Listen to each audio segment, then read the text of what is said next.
क्या कभी आपके साथ ऐसा हुआ है कि आप एक ही दुआ बार बार मांगते हैं, दिन में भी, रात में भी, सजदों में भी और आंसुओं में भी, लेकिन फिर भी ऐसा लगता है कि वो दुआ कबूल नहीं हो रही?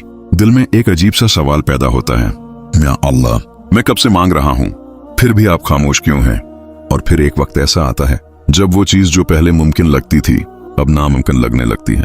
इंसान थक जाता है, दिल टूटने लगता है, उम्मीद कमजोर होने लगती है।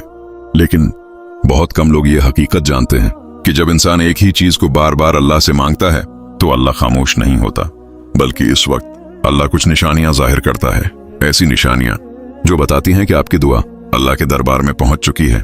आज मैं आपको 3 हैरानकुन निशानियां बताने वाला हूं, और अगर इनमें से कोई निशानी आपकी जिंदगी में है तो समझ लें कि अल्लाह आपकी दुआ सुन रहा है और शायद आपकी दुआ का वक्त बहुत करीब आ चुका है। पहली